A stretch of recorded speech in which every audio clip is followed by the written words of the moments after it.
So we said we were going to start for 10:10. We would be sharing the recording. So for those that comes in late, they probably would get the recording. My name is Victor Momodou. Thanks for joining the Cargo Webinar Series 4.0, coming to you live from Simba TVS. I'm on this webinar today with our guest. Please introduce yourself, ma. Morning, everyone. My name is Dr. Mrs. Afolakemi Kehinde. I'm an cargo processor. We are mainly into processing of agricultural things, starting from rice, offered rice, mostly, and other agricultural products.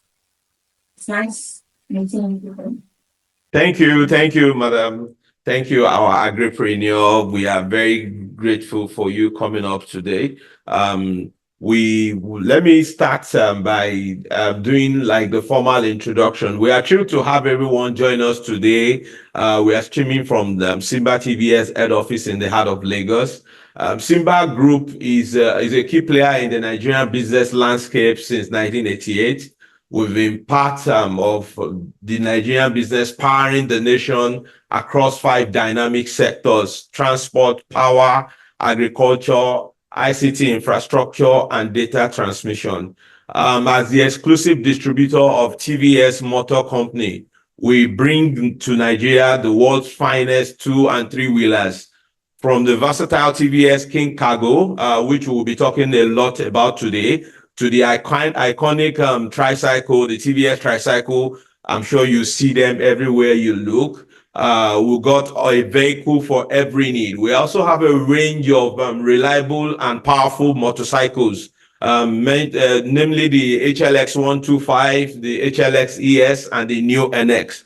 Our extensive network of over 23 locations across Nigeria, with over 300 service points, ensures that you are always covered. You get the right after-sales service, the right spare parts. We have the best spare parts network in Nigeria. Our partnership with TVS Motor Company, a global leader with more than a century of innovation under its belt, brings to Nigeria the best world-class expertise in terms of 2-wheeler and 3-wheeler. With a legacy of trust and quality, TVS has delivered satisfaction to over 44 million customers across 70 plus countries. Yes, I can give that number again. We are proud to say that even in Nigeria, we are part of over 4 million Nigerians live, empowering them. Our products, like I said, is everywhere you look. The yellow iconic keke, oftentimes, if you look at them, it's always TVS. And this is a testament to TVS reliability and our own commitment to excellence. At Simba TVS, we empower people to reach their full potential.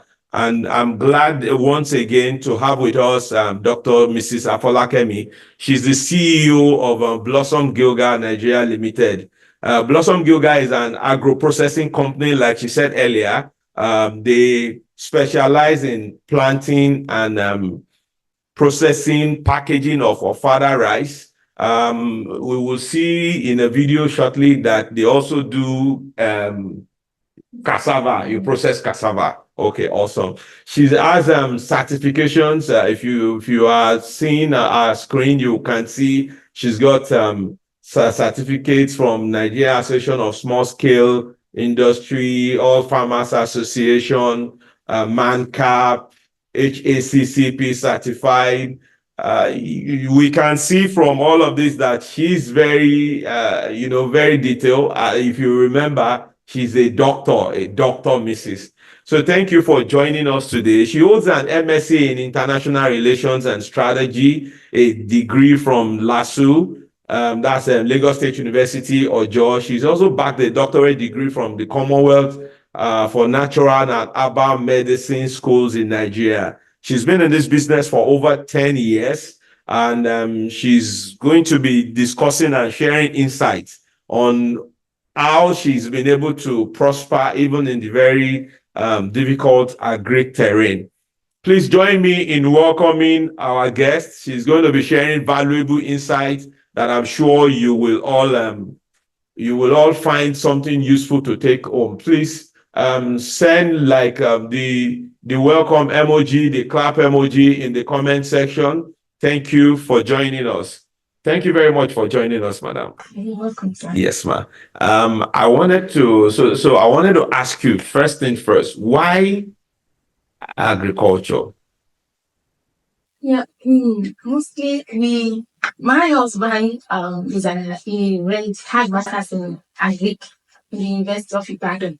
Okay. So I was a master's degree holder in international relations in the arts part. But it got to a time, we have to come together as a family to start this. I have to join him in the agricultural business then. So from there, I started taking interest in it, most especially when it provides food on the table for us. That was it. I got the encouragement at first. So later on, I had to be going for courses. He has to send me for some trainings here and there. Wow. Till I got fully involved in the agricultural business. And why we pick it then was that it provides food for the home, and through it we employ families too. Wow. We provide little jobs for people in the villages around there, provide employment, and also provide warmth for them. So that was how we picked. So when you say the village now, are you where your location is in Ewekoro? Yes, So that's where you have the farm. that's where our farm is. I love Okay. the very area. Okay. But we have our home business headquarter in Lagos here. Okay. So most of our operations is being done in the state. We have our land there. Okay. Land for planting and a mini factory for processing all these agricultural products. Okay. So and you've been doing majorly ofada and cassava for the 10 years. Yes, we started with ofada rice. Okay. And for almost about 10 years, we are planting, processing, and packaging of ofada rice. Looking around the country and also outside the country to some West African countries like Togo, Ghana, and Ivory Coast. Not until let's say about that's for 3 years ago we now started this and cassava processing into gari, into flour and maize processing to another agricultural processes. Okay. Wow. Thank you so very much, ma. So I wanted to check with you what has been like the biggest challenges for your farming operations. The mostly for as a farmer. Yes. Most of our challenges starts from the equipment, agricultural equipment. Then the major one that we normally encounter is the transportation aspect. That's the Because logistic part. The logistic part. Because most of our all these farm settlements are always in an inner village, whereby the route there aren't all that smooth as that of Lagos and that of the urban area. So to get a van or a car or a lorry to come down to that farm, you pay heavily for it, and you will even look around. It may take days, it may take time before you get any of those transports that will come down to your farm and ship your goods out to the market. Wow. Or to bring in whatever you want to plant. To bring it down to the farm is one of our major problem. And sometimes when it's this raining season, hard to get in to the farm to convey our products down to the market. So those mostly our major challenge is on this transportation aspect. Thank you so very much. I feel you because often enough we read and hear in the news that that quite a sizable amount of farm produce gets lost, maybe because transportation is not available. Yes. Or maybe so So we understand the importance of logistics, being able to get a vehicle to take, because this farm produce, actually, we know that they are perishable. Yes. If you don't move them at the right time, it tweaks something, and then it can become a loss. Yes. So how did you hear about the TVS Kargo? I actually want us to show a video. So just show a video. That video shows how she actually manages her farm operations. So when that video is ready, we will show that video. So how has using TVS Kargo, how has it been able to help you solve these challenges you rightly identified? Yeah, we got this cargo that we bought from TVS. Before we even go for it, I was so skeptical about it that with what we are facing on this farm, the roads aren't all that good even for normal vehicles. We have a bus, Korope, that we use again, our own farm bus. Most of the time, the bus used to get knocked down on the road. Sometimes to enter all these muddy things, to take them and get stopped. So when we now, one of us decided that should go in for this King cargos. I asked this question: can this cargo meet up to our demand on this farm? Even if he can convey the product, can he enter this farm at any of the season? Because of the route, the ruggedity of the terrain. Yes. We have to call a TVS official to come down with their TVS cargo so that we will see. Oh, wow. So you had a demo. We have a demo. Someone came in with it. In fact, we didn't even take him through the right path that we normally take. Oh, wow. We took him to the back. We took him to pass the back of that farm. The more rugged. Even the video is with so that you can go through the text. Exactly. Awesome. So every one of us, we are watching. When we got to a potty area, we thought, Oshimari is going to dip there. But our surprise, the man cruised out of the pot. He passed the test. Passed up to the back of the farm. It was when they came for that demo, then I was convinced that, okay, yes, we will use this. If he can pass all this, or even vehicles doesn't pass, we were the only one passing that road that day. So we tested him, and we now told him, okay, turn back again, pass this. And we tested him all around those rough routes, even pots. There was a river that most even Okada people get in stock there. This cargo got to that river. Actually, it got stuck at a point. The man now said, the man who was doing the demo said, Emma, worry, don't push it, just don't worry. Let me reverse back. He reversed the cargo back. And before we know it, he passed through that river. So that didn't convince us that day. So this is the real what we need. Then the strength, we looked at it. We now said, okay, then we booked for it. Even we booked for it in a rush. And since we bought that cargo last year, I think this year. Please permit me.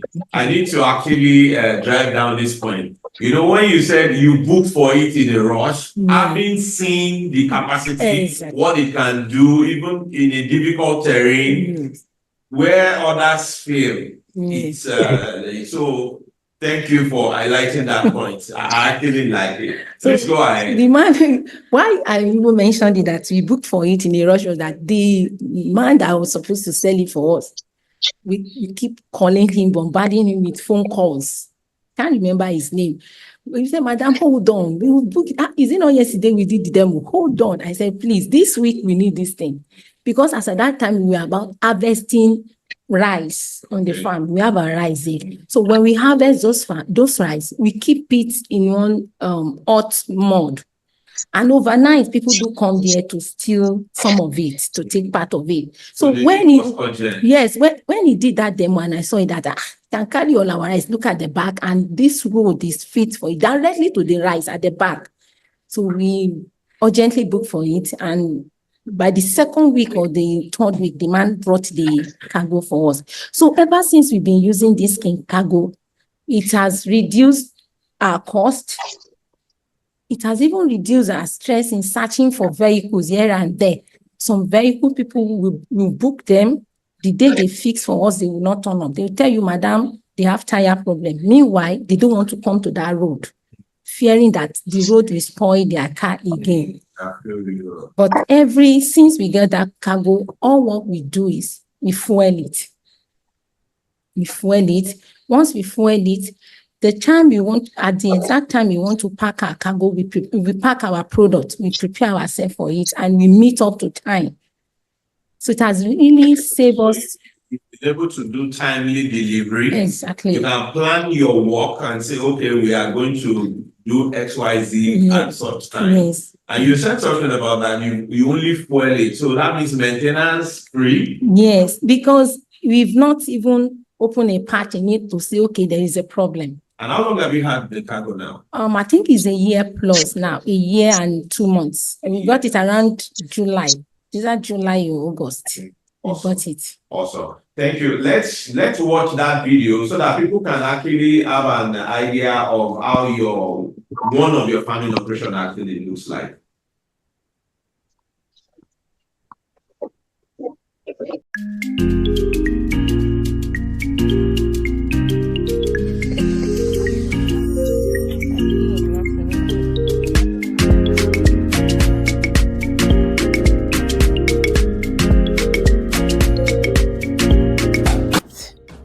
The fufu we are packaging for tomorrow's market. The first fufu that we did on Blossom, these are the remaining ones here that we need to still sift and package like this. This is one tempo shape. This is just a tricycle. It is being rented to pack fufu for an Ijebu woman. Tomorrow is Itori market day. The woman used to buy the fufu in bulk. So we are using jots. It was rented. She's going to pay 8,000.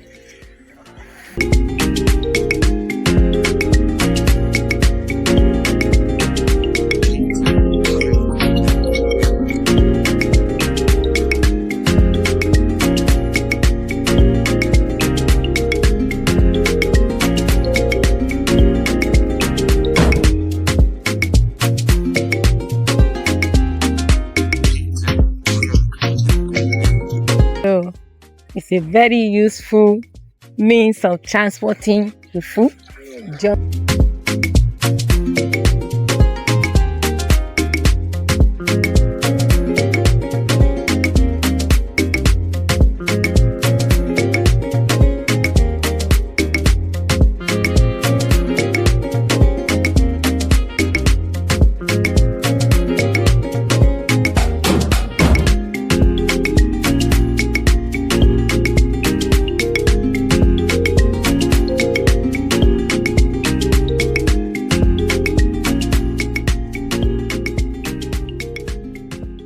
Very much. So wow.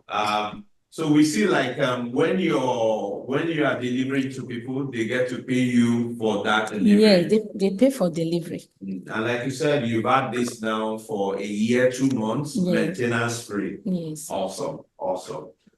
So in terms of maintenance now, you say maintenance is fantastic. Terrain wise, no issues, and then it helps in your farming operations. What in terms of real cost, so if we are going to quantify it, how much do you think it has saved you as compared to let's put two numbers to it, compared to when you used to have to go and pay someone to come and pick up for you? Can you do maybe a comparison? Like that, for instance, like this video you saw now, that one tempo of fufu, if we are to deliver it, the delivery payment that my customers used to pay, they pay 600 for a bag, that one bag. Now, if it is 30, that's 600 times 30. I think that's about 18,000.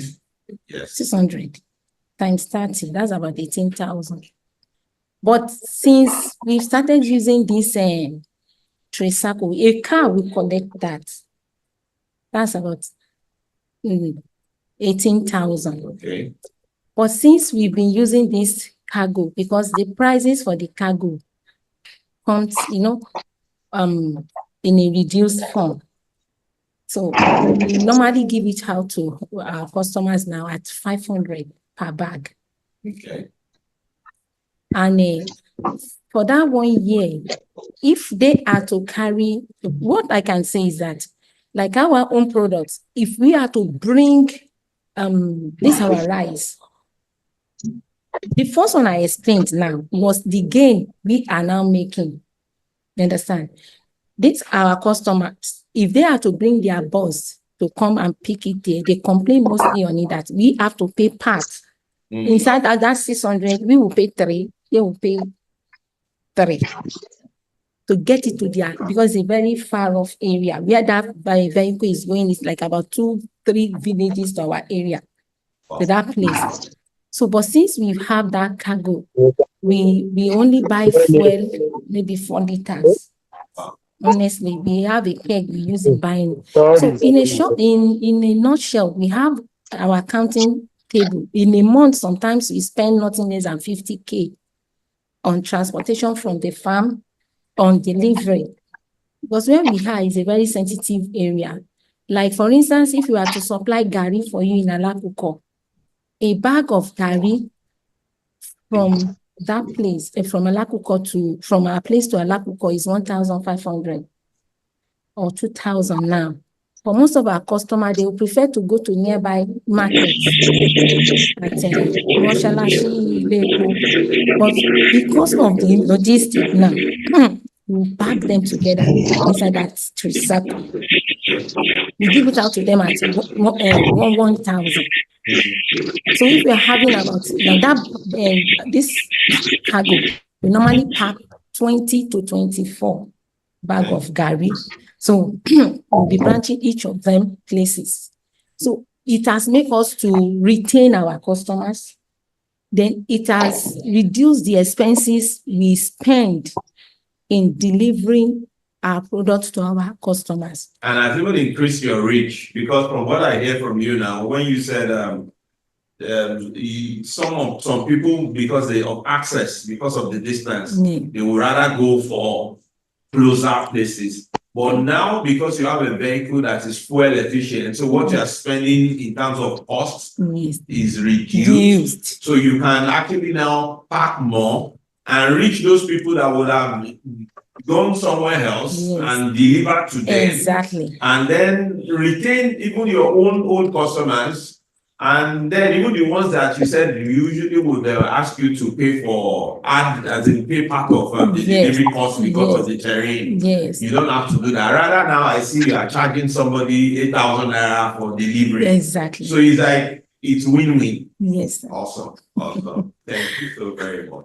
So, earlier on when we were having a conversation, there was something you said about how you select a farm, that you mentioned something about doing soil tests and all of that, having access to water, because we have people on the call who probably are thinking about, okay, I want to go into farming. Yes. Now, can you highlight, can you share, as in, what if you want to establish a farm, what are those things to look for? Do you just hear that one uncle says there's one land somewhere that is far, is not being put to use, you just go and adopt that? No. Or are there specific things that you look out for, put in place? Please, when you want to go into farming first, you need to, for me, you need to first study your nature, study yourself, because farming has to do with timing, and farming has to do with somebody who has the strength to do follow up on it, because you are coming across a lot of things as you start that farming. People will tell you people will tell you at the beginning, farming is good. Fine. Farming is a very good and thriving business. But when you want to go into farming, the first thing is study yourself. Are you ready for it? Are you ready to give it the commitment it requires? Now, the next step is, which area do you want to start your farming with?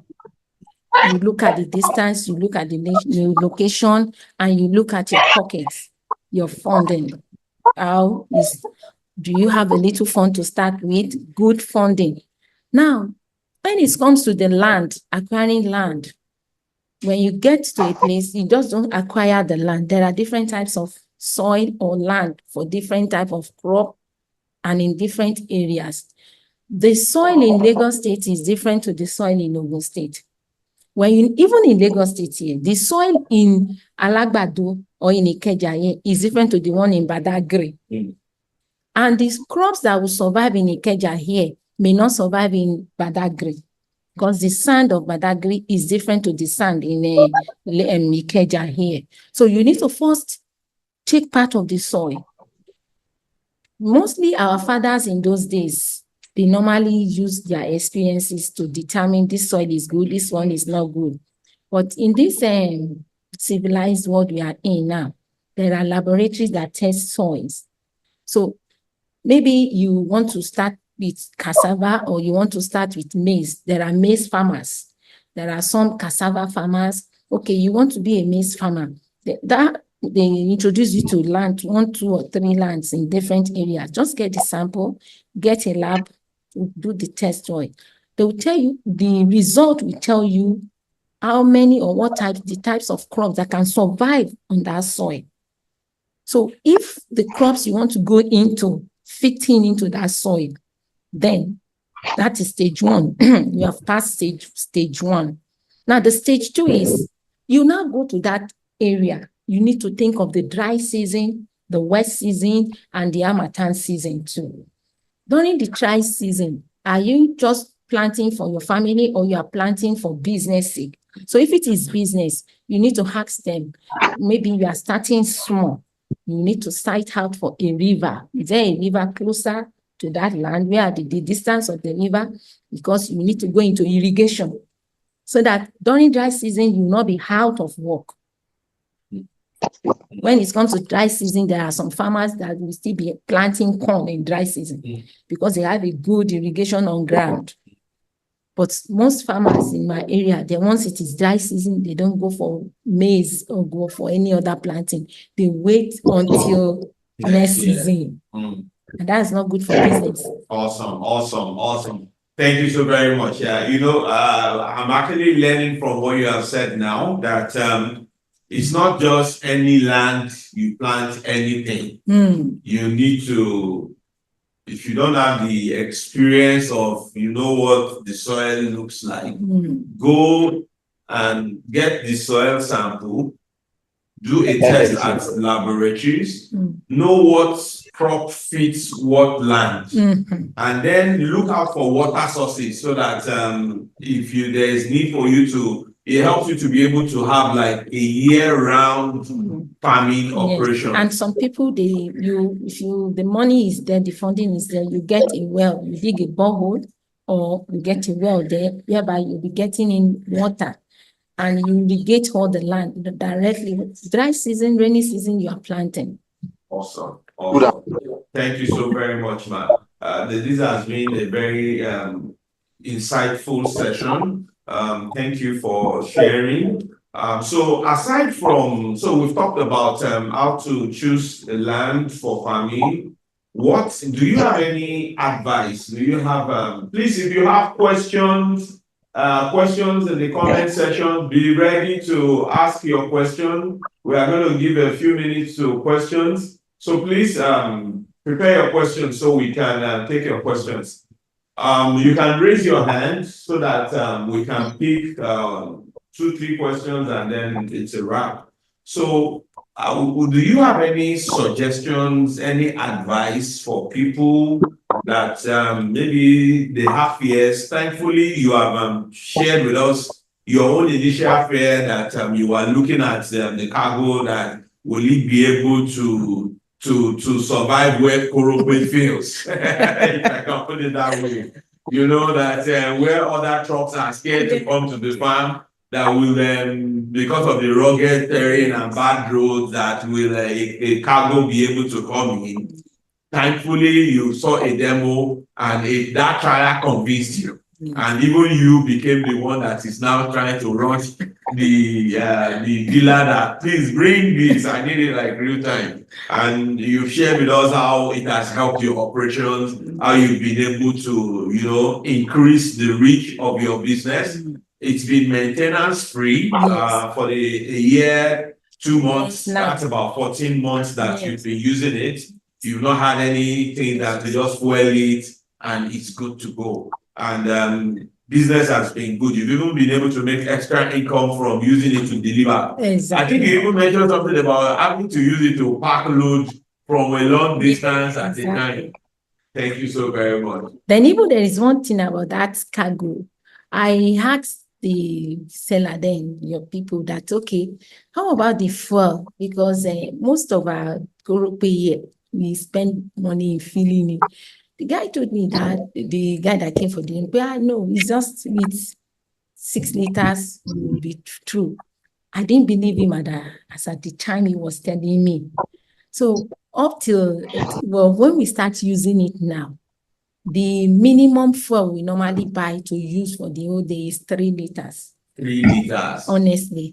So for the whole day. For the whole day. So when you say for the whole day, how much distance, how many delivery operations do you?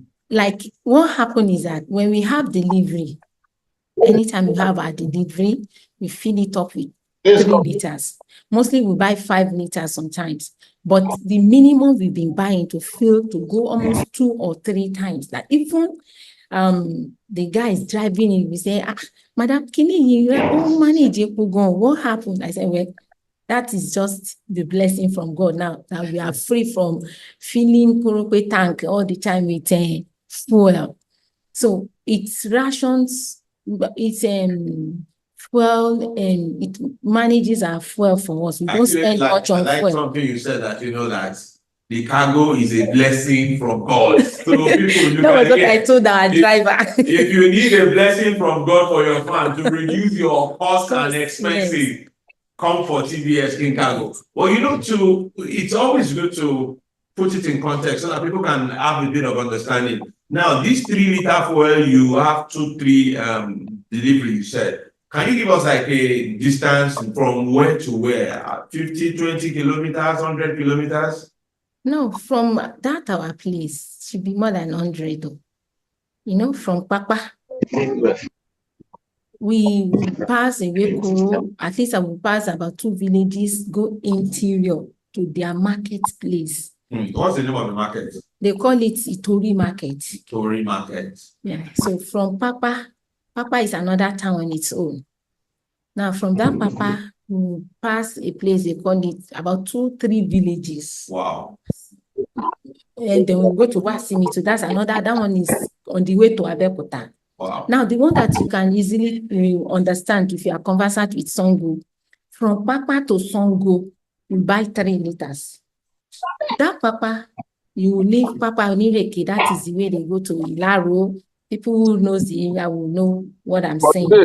Now, from Papa, you get to 10, you leave about 7 villages before you get to Ifo.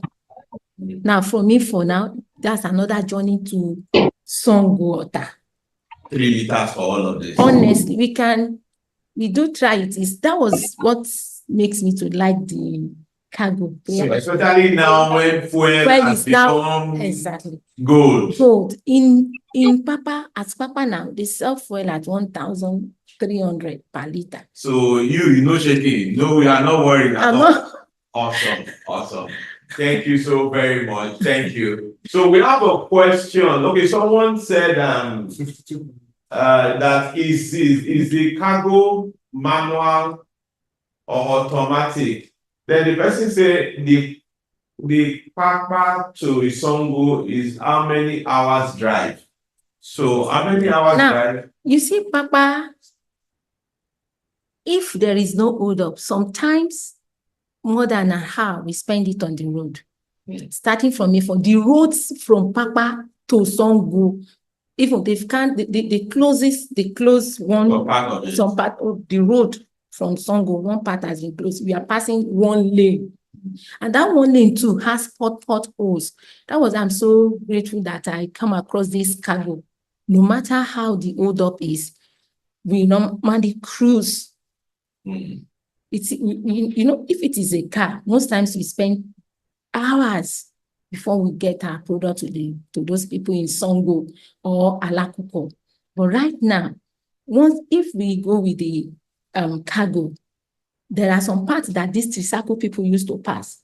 Sometimes we get down from the road, pass the other route, the inner route. They can cruise even inside the residence area to come out at the upper end there. Thank you. Thank you. You know what I hear you say is, it can easily maneuver no matter how bad the terrain is. Thank you. And the balance, that's why that it's carrying load. Yes. It still is balanced enough to go through those very tough roads and still deliver on the job. Thank you so very much for this time. I think our time is fast spent. We will be calling it a wrap. This webinar we will be putting the video on our YouTube channels. For anyone that came in late, you can please watch it. Thank you very much, Doctor. We are grateful. And please, our products. She sells rice and she sells Opada rice, and then she's into cassava too. So please, we will be sharing this Gilgal foods. You can email them at blossomgilgal@gmail.com. The phone number, please share your phone number so that people that are interested in your product, they can reach out to you.